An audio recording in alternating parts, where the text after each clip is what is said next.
Welcome back to the channel. Racer X here, and I am back with my good buddies at Cooley Chevrolet in Irving, Texas. As you can see, we've got the Dodge store right over here next door. So a couple of really great dealerships right here together from Cooley.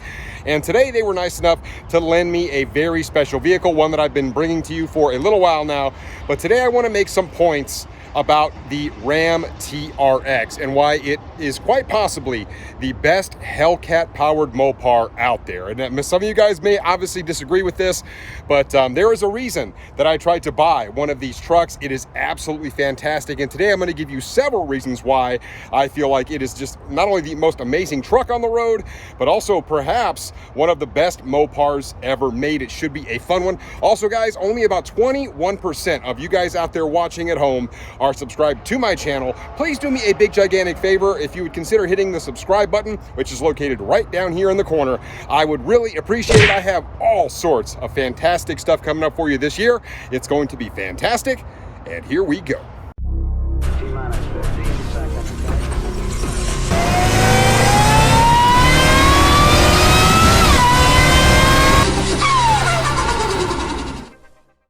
And there you have it. That behind me is the Bad Daddy. That is the Hellcat equipped Ram 1500 TRX, one of my favorite vehicles on the road. Many of you know that have been following my channel for quite some time. I actually tried to get one of these, and unfortunately it was kind of bought out from under me, and it was a whole big fiasco, and I sort of waited on it. It's just a big mess. But anyway, I didn't end up getting it, and I really wish that I had. I really do like this truck. I mean, what a statement this thing makes on the road. And I put a video out a little while back where I actually compared all of the all-wheel drive Hellcat equipped Mopars out there, certainly the Trackhawk and the Durango Hellcat, and of course this thing. And even though it is the slowest on paper, it is limited to like 118 miles an hour. Even though it's the heaviest, I would argue that it is still possibly the best for a whole bunch of reasons. Let me tell you why.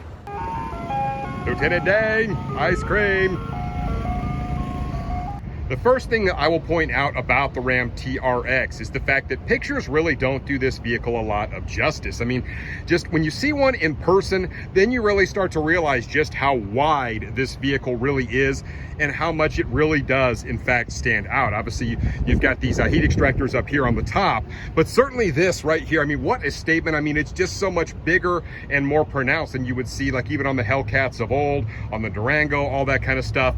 I mean, it just looks like a monster. And then of course you've got all your heat exchanger, all the stuff you need to keep a Hellcat cool. All that stuff is in here, but a really well-designed package from Mopar. They know that people will be taking these off-roading, and that is kind of my next point, is none of the other Mopars have the off-roading capability like this thing does. I mean, this thing has these Bilstein shocks, which are absolutely fantastic, so it absorbs bumps like no other Mopar out there. And while some of the other ones are good, the Trackhawk and the Durango, this one, it just feels next level when it comes to the ride quality in it, just the way it absorbs bumps and the way it can just go anywhere.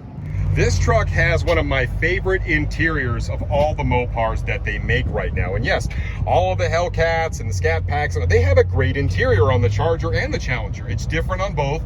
Certainly the Durango has a really nice interior, but I absolutely love the way that this truck has been designed on the interior as well as the exterior. First of all, that screen there in the middle is absolutely fantastic. A huge infotainment screen here in the middle of this. It has these big, really plush leather seats. I absolutely love it. I love all the center console space you get in this. There's space all over this truck. You've got two different glove compartments here, which is pretty darn cool. The sound system in this is absolutely great. There's an absolute ton of room in the back of this truck. I will point that out. And then of course the gigantic sunroof in this. I mean, it just, all the Mopars are great when it comes to interior, and they're all very comfortable. But when it comes to just having a lot of room in a vehicle, I realize the Durango does have a smaller third row in it, but when you talk about just seating for 5 people, you can sit so comfortably in a big vehicle like this, and it's also incredibly fast, which is also another little bonus. But you do get lots of little hints of not only leather but carbon fiber all over this trim. Another thing I love about the TRX is the fact that, yeah, of course you can tow with this vehicle. Up to 8,100 pounds you can tow, which is about 900 more than the Trackhawk. And yes, the Durango does tow just a little bit more, but keep in mind, the Durango Hellcat is really hard to get. I mean, they only made like 2,000 of them, and they made them for $1 model year. So those are fantastic as well, but I still argue that the TRX, like I said, from a capabilities perspective, is the whole package. Now, while all of the Mopars are nice and big and roomy and comfortable, that's really kind of one of the great things about a lot of the Mopar products. And thinking about this particular truck making over 700 horsepower, 702 to be exact, it's just incredible when you get in this how roomy it is. I mean, yes, the Durango's roomy, and certainly the Trackhawk got a fair amount of room in it. Even the Charger has a fair amount of room in it. Of course, we start to narrow down just a little bit with the Challenger, but really, all the Hellcat versions of these cars are pretty darn comfortable, but this one is just roomier than the rest. It's quite big, and the fact that you have that big old truck bed out there behind you just gives this thing that much more utility. And so, I mean, I do argue that this thing really is the best all-around utility type Mopar. If you're the guy that likes to go fast, this thing is still faster than most cars on the road, even as big as it is.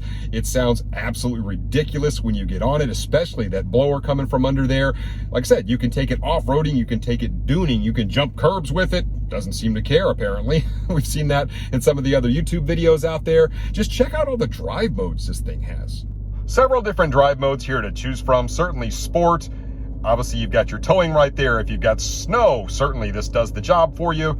Auto, you've got your custom one, however you want to set it up. Jump over to mud and sand. And then, of course, you can also jump over to Baja. It's trying to kick me out, but you can see lots of different drive modes to cycle through here. Not to mention, this truck has launch control. How cool is that? Now, before I go any further, I will go ahead and touch on this. It's sort of the elephant in the room. As we know, we are seeing world record high gas prices, obviously not just here in the United States, but everywhere. Obviously, there's a lot going on out there right now.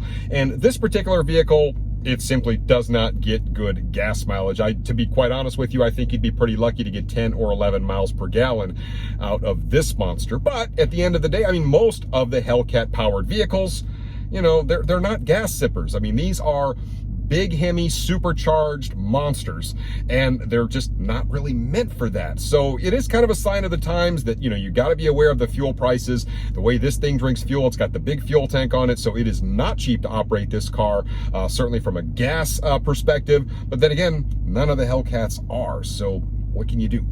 Now, when I filmed my previous video where I had all of the all-wheel drive Hellcat powered cars, I really did my very best to be objective, as I do in all my videos, and really kind of give you the pros and the cons of all of them. And, you know, each one of those vehicles, certainly the Hellcat Durango and the Trackhawk, they're all fantastic. I mean, they're just great vehicles. And but there's just something about the TRX to me that I just like better, and it's just because it is such a well-rounded vehicle. It is by far, in my mind, the most unique of all of the Hellcat powered Mopars out there. And yes, I realize we already talked about it. It is not the fastest. It's actually the slowest of all of them, but it's still really fast. And as I mentioned, it's faster than almost all the vehicles on the road that you're going to encounter. And being this big and this capable, I mean, what a complete package the TRX is. It is so big and burly, and it just feels so buttoned down and nice to drive. I mean, you could just drive this thing forever in perfect comfort. The sound system is good, and then when you get a little straightaway like this, you could just go. And here we go. Listen. Oh my gosh, listen to that. Wow. I will also mention that, unfortunately, Mopar never did come out with a red-eye version of any of their all-wheel drive offerings. You know, obviously, we would love to see a Trackhawk red-eye, but certainly a red-eye in this, oh my gosh, would that be absolutely next-level fantastic. They just never did make one. But, I mean, maybe their hand will be forced a little bit when Ford brings out their Super Raptor or their Raptor R, supposedly going to have the Shelby GT500 engine in it, which will probably make more power than the TRX. But you know, we don't know yet if it's actually going to be any faster, because we've seen this truck actually outrun trucks that supposedly have more horsepower. But at the end of the day, it's not so much just about the speed of this vehicle. It's about just the overall attractiveness of it, how big and burly and just, I mean, Mopar it is. I don't know what else to say about it, but it just checks all of the boxes. I will also add the steering feel in a TRX is actually much lighter than you would think. And despite this thing being super heavy, it actually doesn't have quite as much body roll as you would expect. Obviously those shocks, those Bilstein shocks, they're just fantastic. And they do a great job of keeping this thing really nice and buttoned down, docile in traffic. Everything you would want in just a normal pickup truck. It's just way faster and way more capable.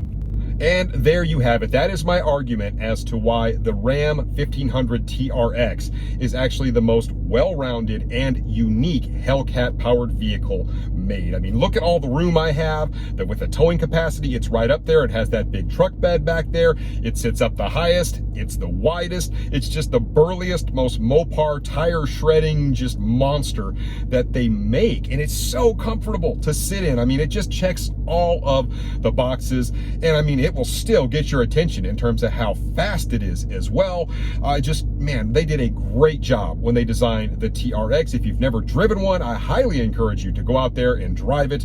You will not be disappointed. We'll see what happens when the new Raptor comes out. It'll be really fun to compare this vehicle versus that one. Let me know what you guys think in the comments down below, and I will catch you on the next one. So until then, Racer X.